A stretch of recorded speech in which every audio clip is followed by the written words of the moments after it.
Cara, é muito grave o que aconteceu nessa última rodada do Campeonato Brasileiro.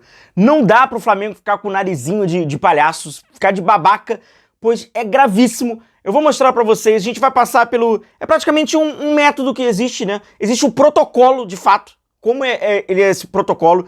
É escancarado o que acontece. Rodada do Campeonato Brasileiro, cerca de 20% dos jogos diretamente tem o impacto da arbitragem. O do Palmeiras é um absurdo, tem do Grêmio, tem do Sport, jogo do Cruzeiro, que acaba envolvendo, prejudicando diretamente resultados da partida e que aí tem um impacto na tabela. A CBF está fazendo agora o seu teatro, que também faz parte desse método, e eu também vou explicar para vocês. Então o Flamengo agora com essa pausa, ele tem que se prepara internamente, se prepara emocionalmente, Felipe tem que se preparar lá, faz as exigências que tem que ser feitas, as cobranças tem que ser feitas, mas tudo bom, tudo ok. Agora, dentro de campo, ok, você vai ter esse controle. Agora, tem a questão de bastidor. Se o Flamengo menosprezar bastidor de Campeonato Brasileiro 2025, como a gente está vendo que está acontecendo, ele vai ficar de babaca. Pois, se dentro de campo ele dá os seus moles, ele perde, como qualquer outro time pode perder, vai dando seus moles, e os resultados não são recompensados, fatores externos, e outros times também estão propensos, também vão dar esses moles, só que eles são recompensados, feito manobrinhas, aí, meu irmão, aquela parada da gente fala da isonomia, ela vai pro espaço. Então o Flamengo tem que levar a sério e não pode ficar de babaca com o que está acontecendo no Campeonato Brasileiro de 2025. Vou mostrar aqui pra vocês, pois agora a gente tem algumas coisinhas novas, né? Primeiro começa aquele grande absurdo. Não foi dado esse pênalti. Já começa por aí. O absurdo da rodada já... Cara, isso é um absurdo. Querendo ou não, você condiciona a partida. O jogo tava 2-0. O São Paulo deu mole pra caramba. Mas só que com um pênalti desse, num clássico, o São Paulo tava bem na partida, poderia abrir 3-0. Quem poderia afirmar que o Palmeiras iria virar um jogo perdendo por 3-0 já no segundo tempo? Então assim, já condiciona o que acontece. Hoje, a tabela do Campeonato Brasileiro, ela não reflete a realidade do que aconteceu em um jogo. Não refletiu. O Flamengo deu seus moles. Deu mole pra caraca no jogo. Reflete. Só que o outro jogo não reflete. E aí já começa a ficar maquiada a tabela. Vai ter o confronto direto, mas um confronto direto já condicionado por herança de pontuações de rodadas anteriores, que talvez naquele momento já é uma outra realidade. Já é uma outra realidade. Então já começa por aí. Sem contar que nesse jogo tem possíveis expulsões que poderiam ter intervenção da omisso. O VAR foi omisso. Novamente, né? Teve um jogo do Flamengo, que eu lembro que a gente falou da omissão do VAR, mas era na ocasião, era em lances que poderiam vir ali, né? Colocar justiça de algo que foi a favor do Flamengo. O VAR foi omisso. E agora foi omisso de novo. Só que seria contra o Palmeiras, né? Expulsão do Gustavo Gomes, expulsão do... Vários, né? Veiga, expulsão do Maurício. Cara, lances por trás, né? Andreas, lances que poderiam ter uma intervenção. Não tiveram nada. Lances passaram direto pelo olhar do VAR. Aí a CBF agora tá achando que a galera é babaca. Ela criou ali alguns mecanismos, né? Mas vale lembrar uma coisa.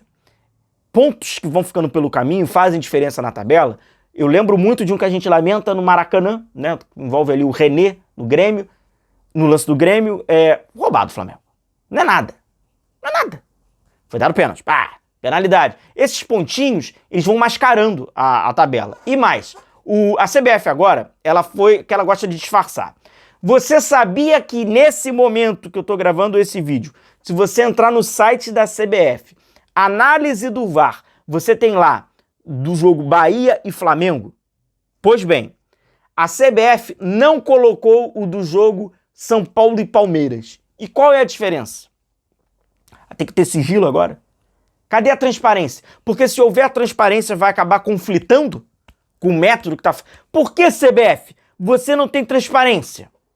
Aí, o protocolo da CBF diz o seguinte: em jogos que não tiveram intervenção do VAR, os áudios e esse material, ele não é divulgado. O jogo Bahia e Flamengo, você que assistiu o jogo, teve intervenção do VAR? Intervenção oficial.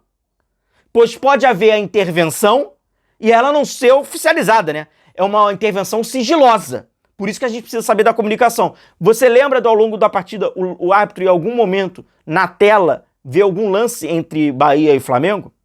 E por que no jogo São Paulo e Palmeiras, que também não teve intervenção, por que então também não tem a divulgação como teve do Flamengo com do Bahia? Por que, CBF? Tá com medo de mostrar o quê? Onde é que tá o conteúdo dessa partida? Desapareceu? E por que na outra partida então é divulgado? Por que tá vendo então essa distinção? Cadê a tal da isonomia esportiva? Aí vamos lá. Agora a CBF afastou o árbitro. Afastou o árbitro? Por que afastou o Abate Abel?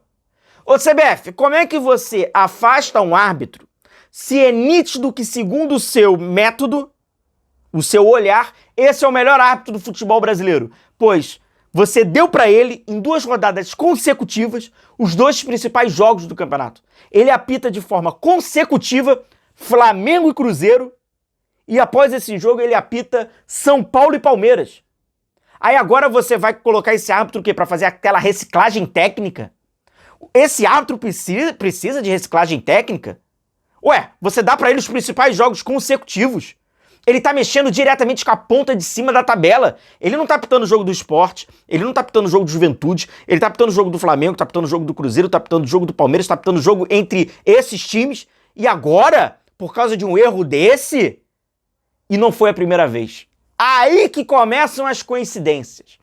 Você sabia que em outubro de 2024, esse mesmo árbitro teve um teatrinho de novo da CBF para ele passar por uma disciplina reciclagem técnica, ele também foi afastado? Você acredita nisso que eu tô falando para você?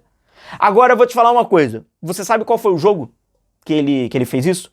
Palmeiras e Fortaleza. Aí eu vou te fazer uma pergunta. Você acha que nesse jogo Palmeiras e Fortaleza do ano passado, que ele precisou passar por essa reciclagem, quem você acha que foi favorecido com o erro do mesmo árbitro? Você lembra? Natural não lembrar, mas você sabe, adivinha quem foi. Que coincidência, né, cara? Nossa, que coincidência! Então será que vai acontecer de novo em outubro de 26? Aí eu te pergunto uma coisa, ele vai ser afastado, vai passar por uma reciclagem. O que aconteceu no jogo Palmeiras e Fortaleza? Passou por uma reciclagem? A pontuação passou? Não passou. A pontuação de São Paulo e Palmeiras vai ser afastado? Não, óbvio que não vai ser afastado. Esportivamente já está definido, já está decidido. E então vai ficando nisso, nesse teatro. Cara de babaca, cara. Tá fazendo futebol, tá fazendo todo mundo de babaca, então? Não, não. Quando o Abate Abel errar pro Palmeiras, e errou. Quem foi o beneficiado? Palmeiras. Peraí, você vai ser afastado aqui. Mas olha, você tem um histórico com a gente só de apitar jogo. Coisa de babaca. Aí que eu digo, o Flamengo vai ficar de babaca nesse bastidor aí? Vai vendo isso e vai ficar de babaca? Aí a CBF foi... É tudo atualizado agora, tá? Aí vamos lá. O Abel. Passa pelo Felipe também. O Abel Ferreira tem um método, cara. O Abel Ferreira tem um método. Ele já entendeu qual é o método. Ele faz aquele teatro do cacete, performance, teatral, performático, faz aquela pressão gigantesca. O Palmeiras faz uma pressão gigantesca, pois ele aproveita a frouxidão da arbitragem e por isso se beneficia também, dentro de campo se beneficia facilmente pela frouxidão, porque tem pressão. Aí o Abel é cara de pau. Ele tem o tablet lá, que ele acompanha o lance da partida, e não à toa que ele toda hora fica protestando. Toda hora ele fica protestando, se manifestando contra a arbitragem, porque ele vê os lances. O que ele fez no final do jogo? Ele tem que vestir o personagem. Foi lá de novo. Porque se ele volta pro vestiário e não tem mais reclamação, não ia fazer sentido e ele ia externar o óbvio. O que todo mundo viu. Ele vai pra disfarçar. Ele vai lá e pressiona. O Palmeiras tem um método, cara. E se o Flamengo ficar de otário, de bonzinho, de babaca, ele vai ter que se garantir de uma maneira que esportivamente não tem como se garantir. Porque se tem um lado, vai te salvando dos pontos perdidos, e o outro não consegue ser salvo pelos pontos perdidos, e vai ter os pontos perdidos, não, tu tá lascado, porra. Você não tá competindo de forma igual. Não tá. O Flamengo tem que aproveitar essa pausa, além de arrumar a casa, né? E aí a gente tem vídeo pra falar sobre isso, arruma lá a casa, o que cada um tem que fazer, todo mundo já sabe. Agora, nos bastidores, aproveita o protesto do Grêmio, tá tendo na CBF. Se o Flamengo, que é o Flamengo, não tiver força pra mostrar o óbvio, pra externar o óbvio, pra denunciar o que tá todo mundo vendo, porra, então tá fazendo papel de babaca. Se o Flamengo não consegue, como o Flamengo, instituição, não consegue, tá fazendo de trouxa, irmão. tá competindo igual um babaca, porque bota o narizinho de palhaço então nessa história. Grande abraço, tamo junto, vou fechando o vídeo por aqui, vamos ficar de olho, um abração, valeu!